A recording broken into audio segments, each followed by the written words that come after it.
जय मसीह की दोस्तों, आशा करते हैं कि आप प्रभु में आनंदित होंगे। प्रभु के प्रिय, इससे पहले कि दुनिया के विनाश और दुनिया के आखिरी सिन और आखिरी दिन के बारे में आपसे बातचीत करें, यदि आप इस चैनल पे नए हैं तो चैनल को सब्सक्राइब करें और बेल आइकन को दबाएं ताकि जब भी हम कोई नया वीडियो डालें आपको नोटिफिकेशन मिल जाए। आइए हम प्रकाशित वाक्य 13 अध्याय के 11 पद से देखते हैं। इस प्रकार से यूहन्ना दर्शन में देखते हैं और लिखते हैं, इसके बाद मैंने धरती से निकलते हुए एक और पशु को देखा। उसके मेमने के सिंहों जैसे 2 सिंह थे, किंतु वह एक महानाग के समान बोलता था। उस विशाल काय अजगर के सामने वह पहले पशु के सभी अधिकारों का उपयोग करता था। उसने धरती और धरती पर सभी रहने वालों से उस पहले पशु की उपासना करवाई, जिसका घातक घाव भर चुका था। दूसरे पशु ने बड़े बड़े चमत्कार किए, यहाँ तक कि सभी लोगों के सामने उसने धरती पर आकाश से आग बरसा दी। प्रभु के प्रियो, ये घटने वाली घटना है। पर आप विचार करें, जिनको सिर्फ चंगाइयों पे भरोसा है, जिनका ध्यान सिर्फ चंगाइयों चमत्कारों पे लगा है, आपको क्या लगता है ये इन दिनों में ठहर पाएंगे? इन दिनों में यीशु मसीह के पीछे चल पाएंगे? इसीलिए मैं कहता हूँ, चंगाइयों पे ध्यान ना दे करके उस अनंत काल के तरफ ध्यान दें। वो धरती के निवासियों को छलता चला गया, क्योंकि उसके पास पहले पशु की उपस्थिति में चमत्कार दिखाने की शक्ति थी। और आज लोग चमत्कारों के पीछे भाग रहे हैं, सिर्फ चमत्कारों के पीछे भाग रहे हैं।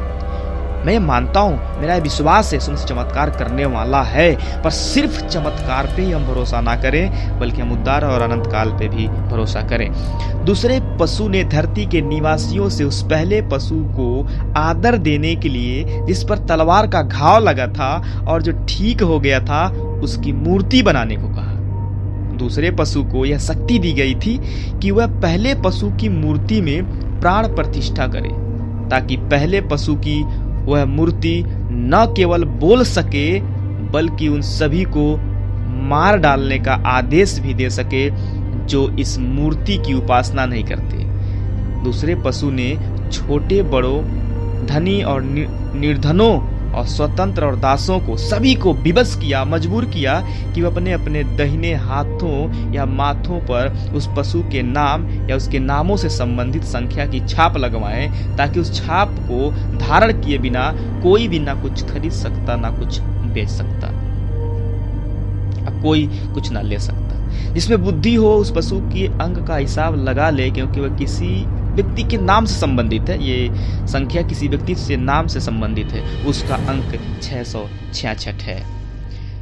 फिर मैंने देखा कि मेरे सामने सिय्योन पर्वत पर मेमना खड़ा है।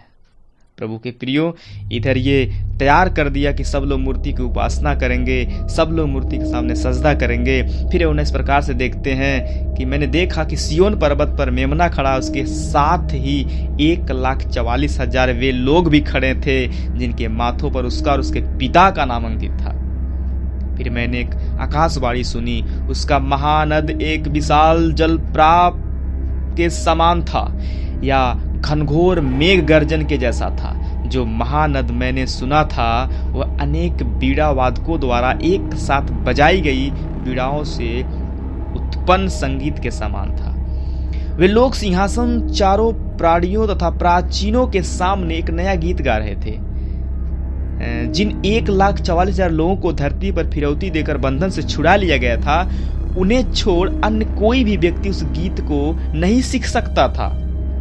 वे ऐसे व्यक्ति थे जिन्होंने किसी स्त्री के संसर्ग से अपने आप को दूषित नहीं किया था, क्योंकि वे कुंवारे थे। जहां कहीं मेमना जाता वे उसके अनुसरण करते। सारी मानव जाति से उन्हें फिरौती देकर बंधन से छुड़ा लिया गया। वे परमेश्वर और मेमने के लिए फसल के पहले फल थे। उन्होंने कभी झूठ नहीं बोला था, वे निर्दोष थे। फिर मैंने आकाश में ऊंची उड़ान भरते हुए एक और स्वर्गदूत को देखा। उसके पास धरती के निवासियों, प्रत्येक देश, जाति, भाषा, कुल के लोगों के लिए सुसमाचार का अनंत संदेश था। ऊंचे स्वर में वह बोला, परमेश्वर से डरो और उसकी स्तुति करो, क्योंकि उसके न्याय करने का समय आ गया है। उसकी उपासना करो जिसने आकाश और पृथ्वी, सागर और जल स्रोतों की रचना की है। प्रभु की प्रिय, एक तरफ ये मजबूर करेगा कि लोग इसकी महिमा करें, एक तरफ सरदूत कर रहा तुम उसकी महिमा करो।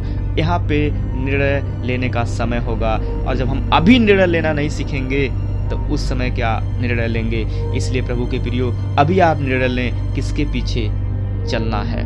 इसके पश्चात उसके पीछे एक और सरदूत आया और बोला, उसका पतन हो चुका है, महान नगरी बाबुल का पतन हो चुका है। उसने सभी जातियों को अपने व्यभिचार से उत्पन्न क्रोध की वासनामय मदिरा पिलाई थी। उन दोनों के पश्चाताप फिर एक और स्वर्गदूत आया और ऊंचे स्वर में बोला, यदि कोई उस पशु और उसकी मूर्ति की उपासना करता है और अपने हाथ या माथे पर उसका छाप धारण करता है तो परमेश्वर के प्रकोप की मदिरा पिएगा। यानी ऐसा मिश्रित और तीखी मदिरा जो परमेश्वर के प्रकोप के कटोरे में तैयार की गई थी। उस व्यक्ति को पवित्र स्वर्गदूतों और मेमने के सामने धधकती हुई गंधक में यातनाएं दी जाएंगी। प्रभु के प्रिय, जो कोई वो मोहर लेगा उसे धधकती आग के झील में उसे डाल दिया जाएगा और युग युगांतर तक उसकी यातनाएं दी जाएंगी। प्रभु के प्रिय, और लिखा है आगे, जिस किसी पर भी वे पशु के नाम की छाप अंकित होगा और उसकी मूर्ति को उपासना करता होगा, उन्हें रात दिन कभी चैन नहीं मिलेगा और कोई मौका नहीं मिलेगा कि फिर से पश्चाताप कर ले। इसी स्थान पर परमेश्वर के उन संत जनों की धैर्यपूर्ण सहनशीलता की अपेक्षा है जो परमेश्वर की आज्ञाओं और यीशु में अपने विश्वास का पालन करते हैं। फिर एक भविष्य आकाशवाणी को मैंने कहते सुना, इसे लिख, अब से आगे वे लोग धन्य होंगे जो प्रभु में स्थिर होकर मरे हैं। आत्मा कहती है, हाँ यही ठीक है, उन्हें अपने परिश्रम से अब विश्राम मिलेगा क्योंकि उनके कर्म उनके साथ है। प्रभु के प्रियो, जब अभी आप निर्णय लेना नहीं सीखेंगे तो ऐसे समय में कहाँ से निर्णय ले पाएंगे। सो अभी आप फैसला करें, हमें किधर जाना है, सकरा मार्ग पे जाना है कि चौड़े मार्ग पे जाना है। किसने बड़ी सुंदर लाइन गाई है भोजपुरी में, प्रभु के मार्ग बड़ा कठिन बा, आगे सुख भेटाई हो, अरे चाकर राह पकड़ के जइबा, अगिया में ले जाई हो।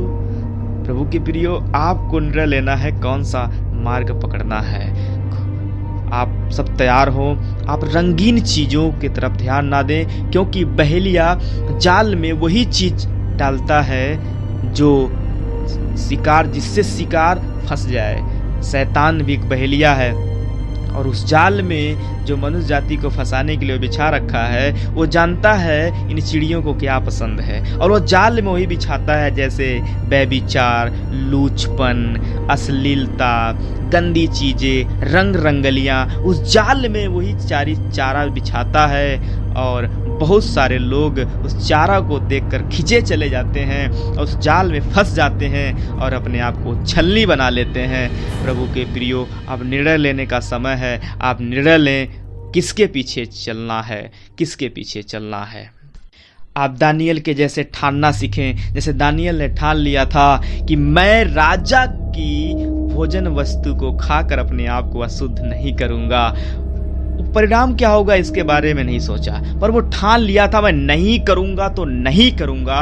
और आगे ऐसा पाया जाता है, परमेश्वर ने उन खोजाओं के मनों को परिवर्तित कर दिया ताकि वो दानियल के प्रति दयावान हो जाए। प्रभु के प्रियो, यदि आप ठानते हैं, परमेश्वर आपको कभी निराश नहीं होने देगा, क्योंकि उस पर भरोसा करने वाले लोग कभी शर्मिंदा, कभी लज्जित नहीं होते। यदि आपका उस पर भरोसा है, वो आप के मुंह को कभी काला होने नहीं देगा। पर आप ठाने तो, आप निर्णय तो लें। प्रभु के प्रियो, अपनी निगाहें स्वर्ग की ओर लगाए रहें और निर्णय लेने का समय है। और जब आप ये वचन सुन रहे हैं तो आज ही, अभी इसी वक्त घुटने पे आकर के इसका निर्णय लें कि प्रभु मुझे तेरे पीछे चलना है। मेरे पैर ऐसे कोई काम ना करे, मेरे पैर ऐसे मार्ग पे ना जाए जो तुझे पसंद नहीं है, मेरे हाथों से ऐसा कोई काम ना हो जो तुझे पसंद नहीं है, मेरी आंखें कोई ऐसी चीजें ना देखे जो तुझे पसंद नहीं है, मेरे कान कोई ऐसे शब्द ना सुने जो तुझे पसंद नहीं है। प्रभु के प्रियो, मेरे प्रभु से कहें कि मेरी बॉडी, मेरे शरीर, मेरे प्राण, मेरी आत्मा के ऊपर तेरा नियंत्रण और तेरी कंट्रोल हो और तुझे भाने वाला काम करे। आशा करते हैं कि आप इस वचन से ढेर सारा आशीष पाए होंगे। आप सबको जय मसीह की।